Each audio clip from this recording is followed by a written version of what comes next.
Hello, I'm Lily. I'm 24 years old, living in New York with my family. My life is, well, complicated.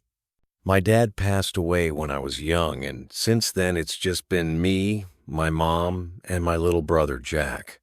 My mom, Anna, is a strong woman, but always looks so sad. She runs a small cafe to keep us going, but she worries all the time, especially about money. Sometimes, I wish I could make everything better for her. Let me tell you how it all started. One day, I was walking down the street, listening to music, and thinking about the same old worries. Suddenly, I saw a new family moving into the house across from ours. Boxes, suitcases, and people everywhere. Just then, someone walked out of their house. A tall, cheerful guy with the biggest smile. He had a funny way of walking, and I couldn't help but laugh. And guess what? He caught me laughing. He gave me a funny look and waved. "Hey there," he said, waving his hand. I tried to look away, embarrassed, but he walked right over. "Hi, I'm Leo," he said, smiling. "We're your new neighbors. My mom calls me the sunshine of the family, but you can just call me Leo." I giggled. "Hi, Leo. I'm Lily. Welcome to the neighborhood." Leo's smile was so bright, like he was carrying the sun with him. And he talked a lot. "So, tell me, what's fun around here? Where do people go to chill?" I laughed again. "Well, this is a pretty quiet neighborhood. Not much to do here except visit my mom's cafe." "A cafe? That sounds perfect. I love coffee." "I'll be there tomorrow morning," he said with excitement, like he had just discovered a hidden treasure. And sure enough, the next morning, Leo showed up. He walked into the cafe like he owned the place, chatting with everyone and even helping an old lady with her coffee. My mom watched him with a warm smile, the first smile I had seen on her face in days. Leo became a part of our days, like he had always been there. He'd tell us silly jokes, sing funny songs, and make everyone laugh. He was a little goofy, but in the best way. Sometimes he would act like a famous actor, pretending to be all serious and dramatic, but then he'd burst into laughter. One day, Leo looked around the cafe, looked right at my mom, and said, "Anna, you know what this place needs? Some color, some sparkle." My mom laughed and shook her head, but I could tell she liked the idea. Leo began helping out at the cafe, adding his own special touch. He'd decorate each table with small flowers, add little lights around the counter, and even started a joke of the day board where he'd write funny lines.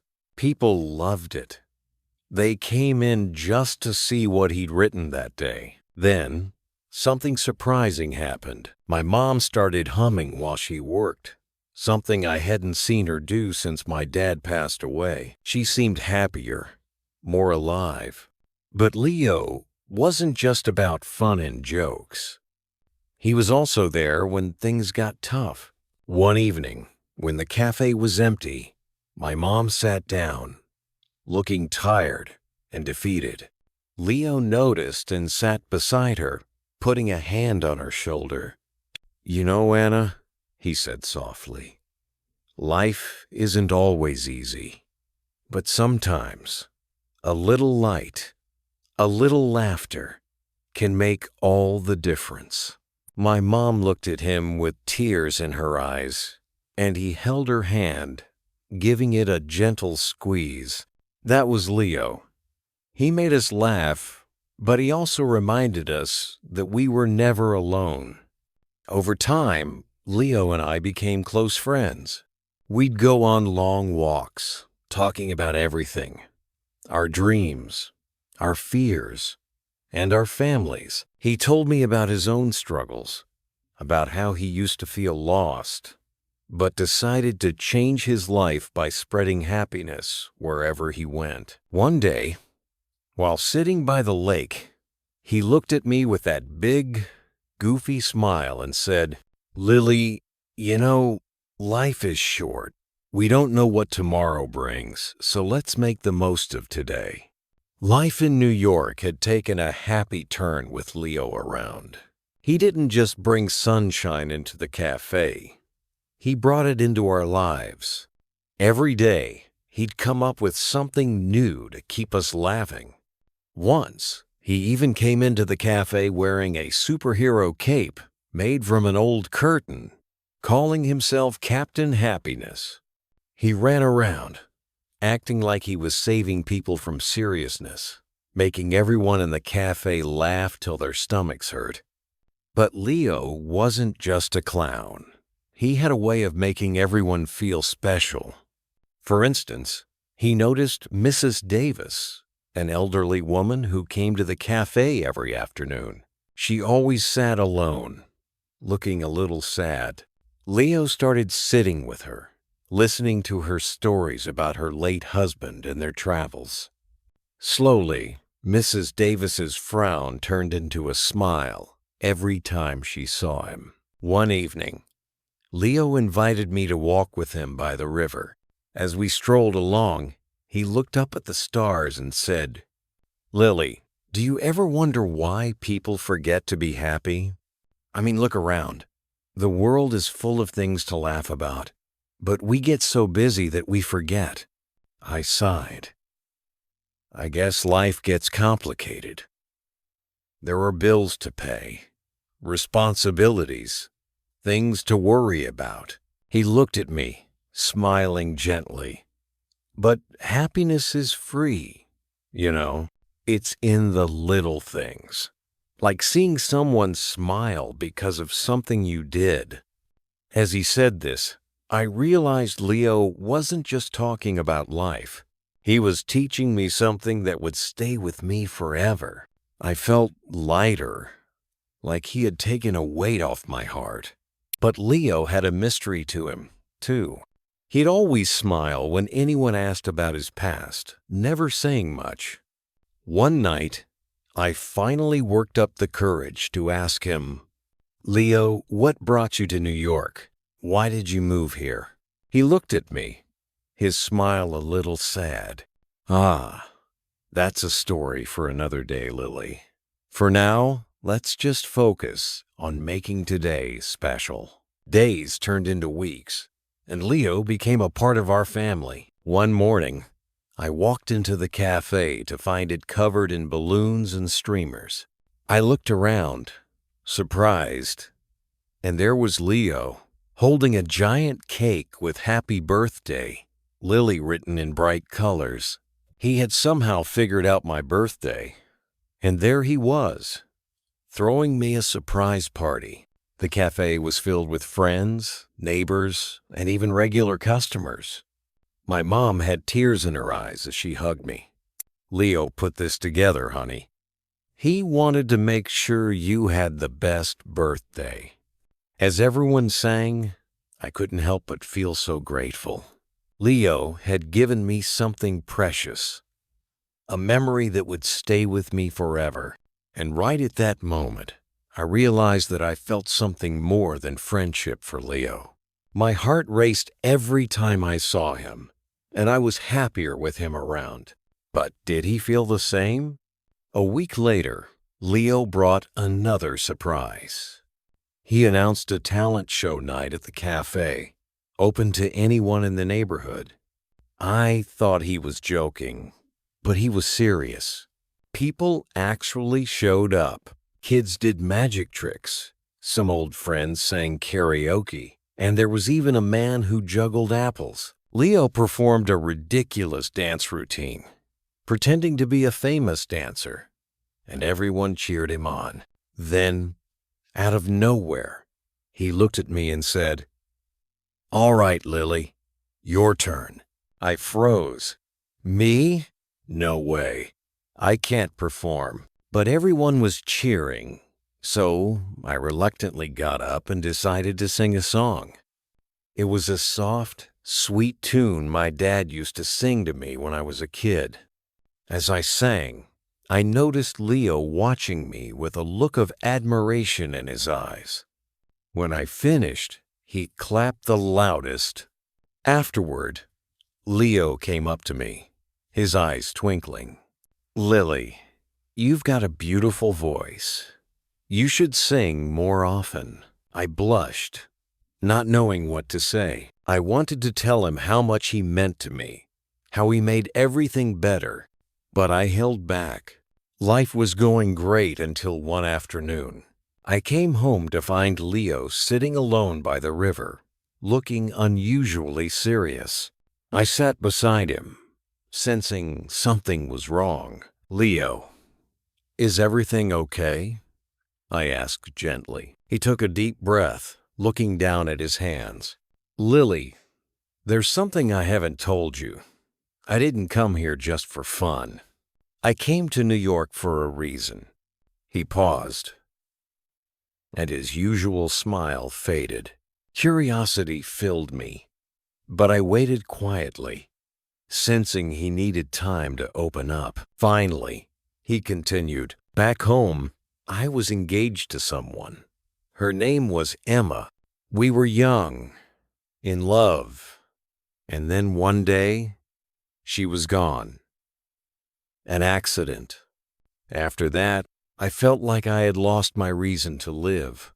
So I decided to move here to start over and bring happiness wherever I went. I realized life is too short to waste on sorrow." Tears filled my eyes as I listened. I placed my hand on his, trying to comfort him. "Leo, I had no idea, but I'm glad you came here. You've brought so much joy into my life, into everyone's lives." He looked at me, smiling softly. "Thanks, Lily. Meeting you, it's given me hope again." At that moment, I felt my heart racing. I wanted to tell him everything about how much he meant to me. But before I could say anything, he stood up, his usual smile back. "All right, enough of the sad stuff. Let's go get some ice cream." As we walked, I felt something change between us. A bond that was unspoken, yet strong. Leo had taught me so much already, about laughter, hope, and the importance of living fully in each moment. And now, I had a feeling that maybe, just maybe, we were meant to be a part of each other's lives. A few days after our talk by the river, things took an unexpected turn. Leo received a letter which he opened in front of me. As he read it, his face went from cheerful to, well, the closest I'd ever seen to confused shock. "What's wrong, Leo?" I asked, half worried, half curious. He looked at me, blinking like he'd just seen a ghost. "Lily, you won't believe this. I've been invited to speak at a huge happiness summit in Los Angeles. They want me to share my wisdom on bringing joy to people's lives." He laughed, looking a bit embarrassed. "I mean, I was just being my usual silly self. Who would want advice from me?" I burst out laughing. "Leo, are you kidding? You're practically Captain Happiness. You turned our dull cafe into a place people want to visit every day." He sighed, rubbing his head. "Yeah, but speaking at a conference? That's serious. They'll expect me to know, well, important stuff. I'm not exactly a professor." I shook my head. "Leo, the most important thing you've taught us is to find happiness in small moments. That's something no professor can teach." After a pause, Leo finally broke into a grin. "All right, you're right. I'll do it, but only if you help me prepare. I need practice being all-wise and inspiring." "Think you're up for it, Coach Lily?" "Coach Lily, reporting for duty," I said. giving him a playful salute. The next day, we turned the cafe into happiness boot camp. Leo stood in front of a small group of friends and regular customers, practicing his speech. He started with a big, dramatic voice. "Good evening, ladies and gentlemen. Today, I will tell you the secrets of happiness." But as he went on, it became clear that Leo had absolutely no idea what he was saying. He started spouting random advice like, "And remember, always eat your vegetables and never wear socks with sandals." The whole cafe burst into laughter. I couldn't stop laughing either. His advice sounded like something from a 5-year-old's journal. Between giggles, I managed to say, "Leo, maybe stick to things you actually do, not the stuff you read in cereal boxes." After a lot of practice and laughter, Leo finally found his rhythm. He decided to share stories instead of lectures. He told funny stories about helping Mrs. Davis at the cafe, his superhero cape days, and the time he got stuck in a revolving door for 20 minutes because he didn't want to hurt anyone's feelings by pushing too fast. Finally, the big day arrived. Leo had to leave for Los Angeles, and even though I was happy for him, part of me felt, well, empty. Leo had become more than a friend to me. He was my sunshine. It felt like he was taking a piece of my heart with him. Before he left, he came up to me with his usual grin. "Lily, don't worry, okay? I'll be back in no time. And when I come back, I want to see you smiling, just like always." I tried to smile, but he noticed my hesitation. He patted my shoulder and said, "Remember, Coach Lily, life's too short to be sad." You taught me that. I watched as he left, feeling a strange mix of pride and sadness.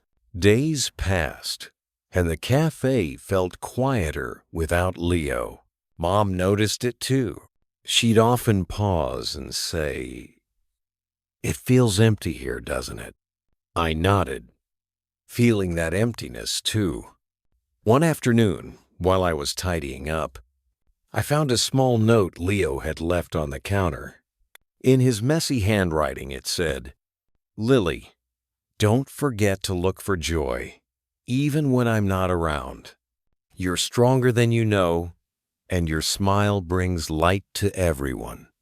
Leo." Reading that made me smile and brought a little tear to my eye. I missed him terribly, but I knew he was right. Life was too short to be anything but happy. Inspired by his words, I started running the cafe the way Leo would have. I put up a new joke of the day board, decorated each table with fresh flowers, and even added a few silly hats for customers to try on. The customers loved it. Soon, people were laughing, taking pictures, and calling the cafe the happiest spot in town. Mrs. Davis brought in a small radio to play cheerful music, and my mom started dancing while serving coffee. The cafe felt alive again. A week later, Leo called from Los Angeles. He sounded excited.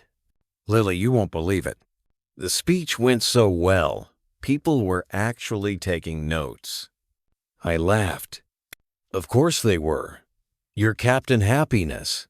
He laughed too, then paused. "Lily, there's something else. They offered me a job here. They want me to travel and speak at different places, spreading happiness all over the country." My heart sank, but I tried to sound happy. "Leo, that's amazing. You deserve it. I'm so proud of you." There was silence on the other end, and then he spoke softly. "But I'd miss you, Lily. Your work. It's special because you're there. This job, it's great. But is it really worth it if I lose my happiness?" I didn't know what to say. Here he was, living his dream. But it meant he'd have to leave everything and everyone behind. I took a deep breath and tried to be brave. Leo, I think you should do it. Life is about grabbing opportunities, right? And wherever you go, you'll always have us cheering for you. Leo returned to New York, but he wasn't the same. There was a calmness in his eyes, like he'd come to a decision. One evening, he pulled me aside. Lily, I thought about what you said about grabbing opportunities, but I realized something important. Happiness isn't a place or a job. It's in the people who make life special. I stared at him speechless, my heart racing. Are you saying? He smiled, taking my hand. Yes, Lily. I'm staying because happiness is right here, with you, with your mom, with this cafe. Tears filled my eyes as he pulled me into a hug. In that moment, I felt like I'd found something I'd been searching for all my life. Leo was my happiness, my laughter, my home. After Leo decided to stay, life at the cafe became even more joyful. We worked together every day, laughing, teasing, and sharing little moments that felt like our own secret language. He'd joke about making me his assistant to the captain of happiness, while I'd tell him that, actually, he was my happiness in turn. But deep down, I knew Leo was more than just a friend. He was the reason I looked forward to every day. I didn't know how to say it, and part of me was afraid that saying it out loud might change everything. One morning, just as the cafe opened, Leo didn't show up. I called his phone, but it went straight to voicemail. The hours passed, and worry started to gnaw at me. Finally, I went to his apartment, only to find it locked.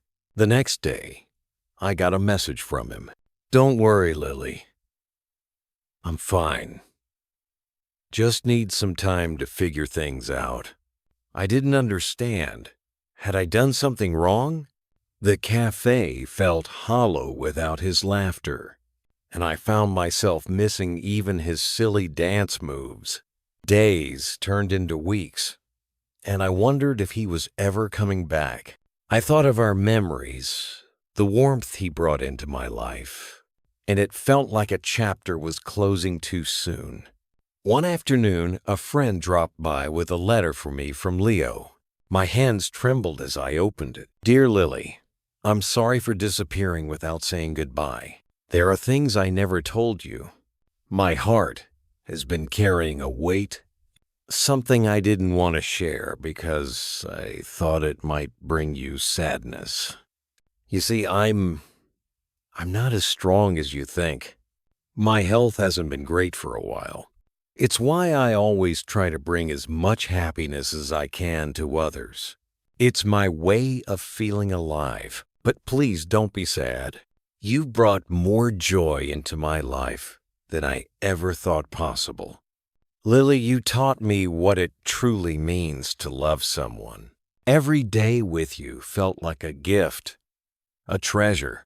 And though I may not be with you forever, remember, I'll always be in your heart. Be brave. Keep spreading happiness.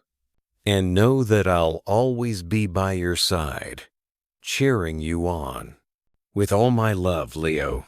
Tears blurred my vision as I read his words. I couldn't believe it. Leo, my Leo, had been going through all of this alone. I felt my heart shatter. But then I remembered his words. He wanted me to be happy. Even now, I promised myself I would do just that, even if it was the hardest thing I'd ever do. The next day, I reopened the cafe, filling it with everything that reminded me of Leo. Every corner held a piece of him. The joke of the day board, the silly hats, the radio playing his favorite songs. Customers noticed the changes, And soon people started calling it Leo's Cafe, as a tribute to the man who had brought light into all our lives. Months passed, and one evening, as I was closing up, I found another letter hidden under the counter. It was from Leo's lawyer. He'd left everything he had to me: the cafe, his savings, and a small note. "Use this to keep the happiness flowing, Lily." With that, I knew what I had to do. I transformed the cafe into a place where people came not just for coffee, but for connection. We began hosting community events, comedy nights, and story-sharing sessions. People came together, laughed together, cried together, and left a little happier than when they arrived. And every day, I felt Leo's presence in the laughter of our customers, in the warmth of the sunlight streaming through the windows, in the joy that filled the room. He was gone, but his spirit lived on in every smile, every shared joke, every happy moment. Years later, I realized that Leo's greatest gift wasn't just the cafe. It was the courage to love and to live fully. Even when life was uncertain, he had taught me that every day was precious, that happiness was a choice, and that love, even when it's lost, leaves a lasting light. And so, whenever someone new steps into Leo's Cafe, I tell them our story. The story of a man who turned a simple cafe into the happiest place in town, and how he taught us all to live as if each moment was our last. As for me, I still miss him. But every time I hear laughter, I smile, knowing Leo's love and laughter are alive in every heart he touched.